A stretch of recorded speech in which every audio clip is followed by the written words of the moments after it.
relationships are on a decline, and maybe one can argue at different generations, but certainly within the Gen Z generation, because they're on the go, always happening, and this is both perhaps in a personal or and the business context. So let's start by asking you that, do you see that, and if so, what are some of the symptoms which is leading to this? So let me put a framework that we will use and I'm attempting to simplify.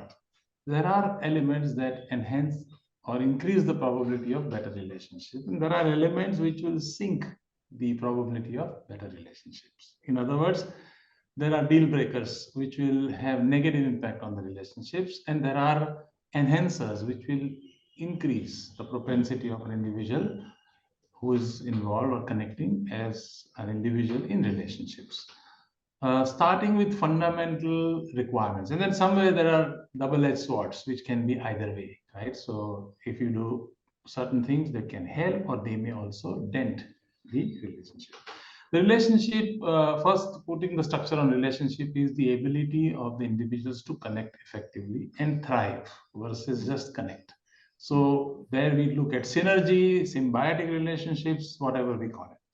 So in general, and it is not first starting with generic perspective, that post-COVID, the ability of people to connect with each other has changed, and in certain segments it has declined. And today morning we were talking about somebody and say, well, I don't like to go and meet people, and I want to learn how to meet. And this person is just a millennial, not a Gen Z. Right. And the understanding was that even this happens, suddenly you want to run away from the room. This is what happens after COVID. People are sensitive to the risk of infection and so on. Now, what has happened is the isolation has caused some people to switch or focus more on virtual relationships, social media, digitized way of connecting. And so simple answer is yes. In general, not just in Gen Z, there is a decline in the way people connect. Okay, that's first point. Specific to Gen Z, they have certain barriers which are kind of lowering the propensity for better relationship, which is too much of digitization. Now, when you compare millennials versus Gen Z, and this is a cliche, I'm repeating it, millennials are comfortable with technology.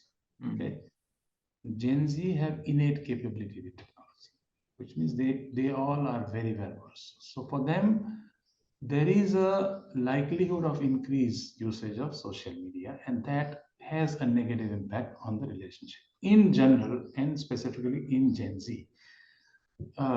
If you look at research, they say that some of them use up to 8 hours a day, or they remain on social media. Now, we can debate whether it is work and leisure or just leisure. But we've done some work which says that the more people remain on social media, it is a dose response, which means as the usage increases, it decreases well-being. Okay, so when there is increased social media usage, it is likely to have less human contact. I'm not talking just in person, less in touch with humans. So that is what I have observed. Yes. Right. So, what are some of the symptoms? Are there other things? Again, of course, COVID made it difficult, perhaps because everybody was in the house. Uh, are there other things that do we attribute, or would you say, is this strictly a post-COVID phenomenon? In other words, I look at it saying that even pre-COVID, that generation, especially this generation, seemed to be always, happy either by themselves or deal with people perhaps just as on a need basis. Correct? So. Yes. So curious if there is something else, would you say? So pre-COVID also, you're right. There is a tendency to be self-happy, not need to connect, not inclined to indulge in relationships in terms of meeting people. And there are multiple reasons why that happens. Of course, technology is one of them. But even if you look at COVID, it's a stress zone for the entire world, not just Gen Z. And when you look back at how individuals grow up during the childhood time, they learn to pick up different elements that can either help in increasing relationship fulfillment or prevent. Let's take an example. Trust is an important element before you go into any relationship. So some of them are external, some of them are internal. First, I need to be having that ability to trust people and begin with that in mind. When I have seen a childhood or any individual Gen Z, or for that matter, where you have not seen trust, so father fighting with mother or vice versa, intimate partner violence, or an environment where there is a lot of emotional abuse and neglect, trust is missing. And this is common across Gen Zs when I work who have experienced such events. When there is no trust, they are less likely to meet up people. If the person cannot connect and trust the people in the home, it's likely that they will not connect effectively with people when they go outside. There is psychological term for that, social anxiety, and so on. The bottom line is when Gen Z, who generally remain isolated in their technology, they get all the answers. So there's research that says they tend to more question the medical diagnosis compared to millennials and people of our generation, because they believe they know the answer through what's available in social media as general Google search, or specifically maybe they do the review of evidence. So that's one element where they believe they have answers, and therefore I don't need to go to a doctor or a lawyer or so and so. I can check and find out what's right, and therefore I don't need to connect. Then this happens day in and day out. Yes, they probably get answers faster than we do. However, this increases their ability to depend on technology and not on people.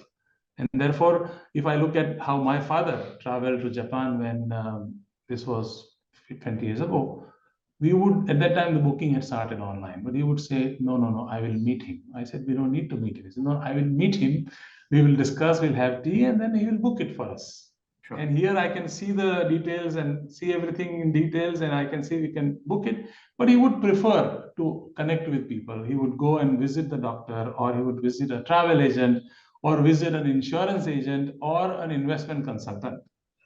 When you look back at today, for a Gen Z, it makes no sense, because they have that innate capability to get all the answers, including which mutual fund is 4 and 5-star rated. And I don't need to ask any expert.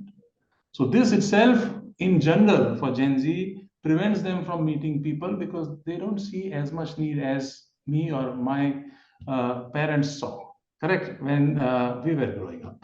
And second, if you add to this the issues that they face of lack of trust, lack of warmth, lack of an environment that creates ability to connect effectively and trust, these two combinations are very dangerous, and they definitely have a negative impact on the relationship. And I see that more in Gen Z compared to not millennials, but people who are 40s and 50s.